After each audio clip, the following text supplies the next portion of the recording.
jours, les 15 et 16 novembre, va avoir lieu le G20 en Indonésie. Beau succès pour ce pays qui s'affirme de façon de plus en plus nette sur la scène internationale.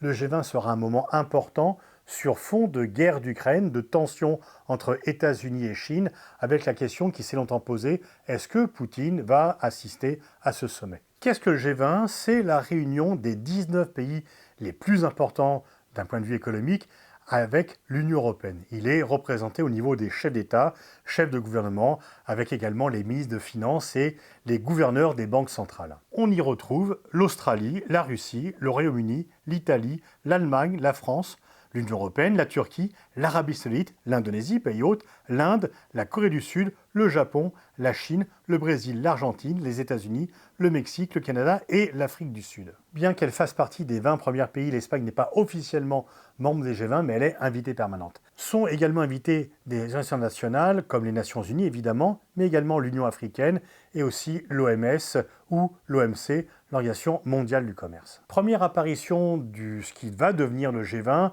1999, il y a des crises économiques successives.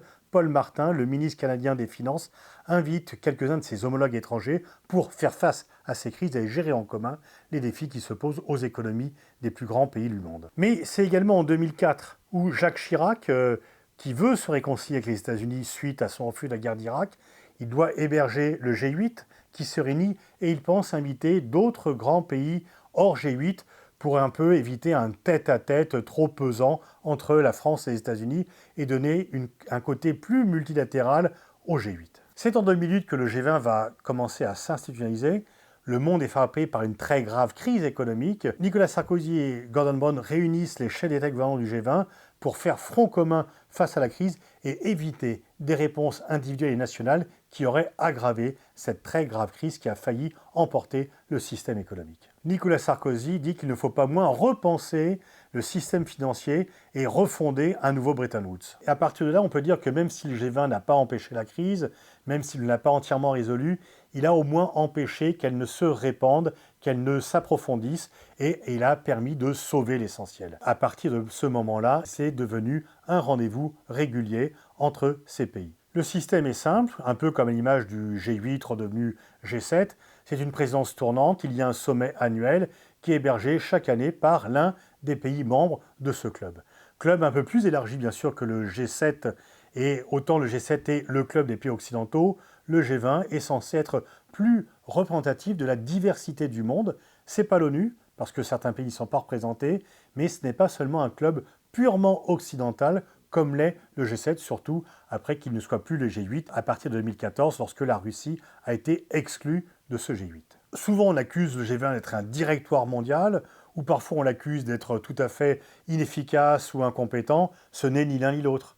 Ce n'est pas le G20 qui détermine la politique mondiale, mais il n'est pas non plus totalement inutile pour répondre à la crise. C'est un cadre de consultation entre pays différents, entre pays qui n'ont pas les mêmes valeurs, qui n'ont pas le même système politique, mais qui sont les pays qui comptent le plus au point de vue économique à l'échelle planétaire. En fait, pour beaucoup, le G20 se substitue ou répond à la crise du G7, trop étroit pour diriger le monde comme il l'a fait ou comme il a semblé vouloir le faire dans les années 80, les années 90. La montée en puissance du G20, comparativement au G7, correspond à l'émergence, à la montée en puissance des BRICS et d'autres pays qui, sans appartenir au club des BRICS, sont des pays émergents qui s'affirment de plus en plus sur la scène internationale. Ça correspond effectivement à la perte du monopole de la puissance du monde occidental, étroitement lié au G7. Les économies des pays membres du G20 correspondent à 80% de l'économie mondiale et 75% du commerce international, c'est dire leur poids. C'est 20 pays sur 193 membres de l'ONU, mais effectivement, ce sont les pays les plus importants. Mais l'évolution économique est déjà venue remettre en cause cela.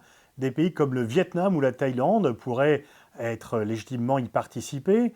Le PIB du Nigeria est désormais supérieur à celui de l'Afrique du Sud, sans que ces trois pays soient pourtant membres du G20. En Amérique latine, le Chili, la Colombie pourraient également légitimement demander à être représentés dans cette instance. L'Argentine aujourd'hui n'est plus que le 26e PIB mondial, l'Afrique du Sud le 32e, mais en même temps, le G20 c'est un club, on ne peut pas faire comme dans une compétition sportive, montée, relégation, et donc même s'il y a des changements dans la place sur l'économie mondiale de ces pays, ce sont quand même des pays qui ont des responsabilités mondiales et qui sont censés être représentatifs. On peut cependant déplorer une sorte de sous-représentation de l'Afrique, ce que Macky Sall, le président du Sénégal et de l'Union africaine, déplore à intervalles réguliers. C'est un peu en compensation que l'Union africaine participe aux travaux du G20. Et pour compenser cela, le G20 très régulièrement invite à ses sommets des pays non membres ou des institutions non membres pour élargir et pour répondre un peu à ce procès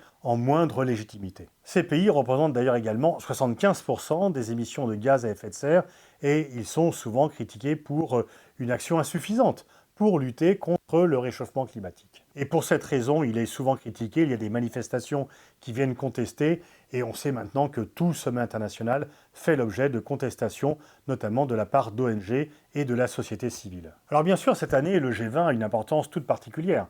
Entre-temps, en février, la guerre en Ukraine s'est déclarée, et ce club est un club nettement moins uni. On était habitué à ce qu'il y ait les Occidentaux, les non-Occidentaux, mais là, la coupure est beaucoup plus grande.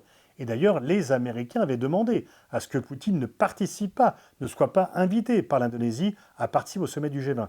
L'Indonésie a tenu bon en disant, nous, dans notre agenda, il y a un club, c'est le G20, on invite tous les membres du club et nous n'avons pas à obéir aux desiderata américains ou occidentaux. Et donc Poutine a été invité, mais il a décidé, et on l'a appris la semaine dernière, qu'il ne viendrait pas. Est-ce que la situation est trop incertaine à Moscou ? Est-ce qu'il a peur que s'il part, il trouve son siège occupé au Kremlin lorsqu'il revient ? En tous les cas, il a refusé de bénéficier de la tribune qui lui aurait été ouverte et il sera représenté par Sergueï Lavrov, son très fidèle et très dévoué ministre des Affaires étrangères, mais qui n'a pas, bien sûr, sur les opinions, l'impact que Poutine peut avoir. Zelensky devrait s'exprimer en visioconférence, comme à chaque fois qu'il y a un sommet international où il essaye de pouvoir s'exprimer. Il avait dit que si Poutine était invité, il ne s'exprimerait pas. Là, il peut trouver le moyen de le faire quand même et on peut penser que son intérêt, c'est toujours de profiter de toutes les tribunes qui lui sont proposées, comme à chaque fois. Est-ce que si Poutine était venu, les chefs d'État occidentaux seraient venus ? Oui. Ils auraient évité toute photo avec lui, il n'y aurait pas eu la photo toujours un peu ridicule, traditionnelle, les 20 chefs d'État de gouvernement en chemise et tous habillés pareil, qui posent ensemble, mais ils n'auraient pas pu se priver de cette tribune et surtout, ils n'auraient pas pu déserter en accentuant leur isolement par rapport aux pays du Sud et en faisant un affront à l'Indonésie. Donc la venue de Poutine n'aurait pas été un obstacle à la venue des chefs d'État et de gouvernement.